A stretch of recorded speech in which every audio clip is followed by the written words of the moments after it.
Okay, guys and gals, it's me, George, the Shade Tree Fix-It Man, and I'm back out in my garage. And I have a new project that I'm starting. And this project won't get done overnight. It'll probably be a short series. I hope a short series, put it that way.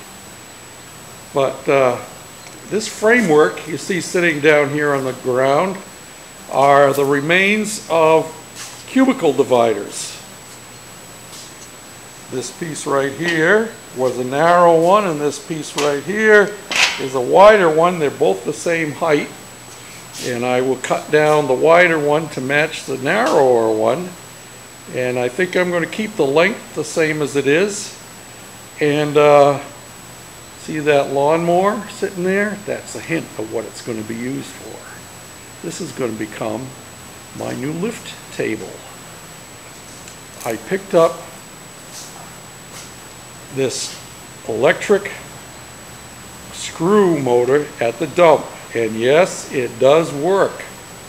And no, I haven't figured out exactly how I'm going to hook it all up.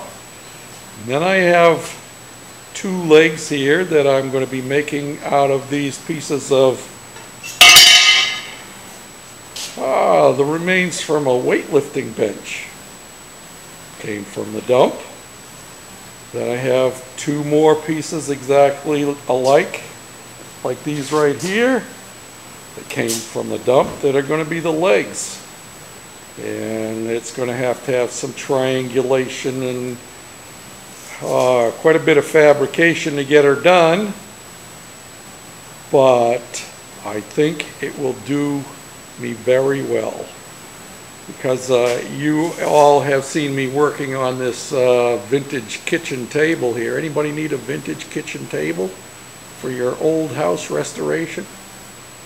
Be glad to pass it on to you. Yeah, a little bit worse for the wear, but it still could be reused. The top actually is in almost perfect condition. I clean it up quite often. But the problem is to get lawnmower from down here on the floor to up there on the table. And I have thrown my back out several times getting it up there, and I finally decided I would ask my wife to help me, and that's okay. The last time I put this one up, she helped me put it up, but when I got it ready to be taken off, I didn't want to bother her, so I lifted it down myself. And yeah, my back hurt for 3 days afterwards. So, too soon old, too late smart, but I think I'm finally learning my lesson, and I am going to make this lift table. So, hang on, and we'll see what happens, a little by little. And I'll get it figured out and fabricated. It won't go as quickly as Musty One. That guy just amazes me.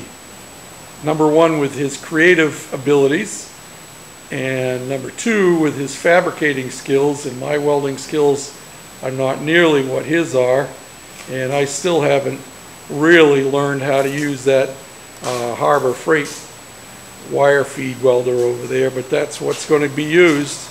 That and a hacksaw, and I do have a grinder and basic tools.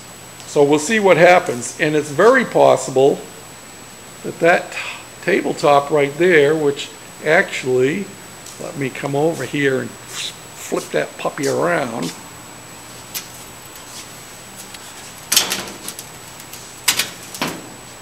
This is a porcelain covered, oh, that backlight isn't going to help any. This is a porcelain covered steel tabletop from an old Hoosier cabinet. And they were made so that they would slide. You see these stringers right here? Those were the guides for it to slide in and out off of the from the top. Yep. And so I'm thinking about using that. Actually, if I turn you upside down, and you look right there. Can I see it? Can you see that date right there? June 1947. That tells you how old that is. That thing's older than I am. I was born in January of 1949. It's got a lot of paint stuff on it, but that don't matter. And I could get the paint off of it without a problem. But it's going to get used probably for the top on my lift bench, just so I have a nice smooth surface to work on that's pretty sturdy. So, and that came out of the dump as well. Well, there you have it. Until next time, this is George, the Shade Tree Fix-It Man, getting himself knee-deep in another project. Bye now. Thanks for watching.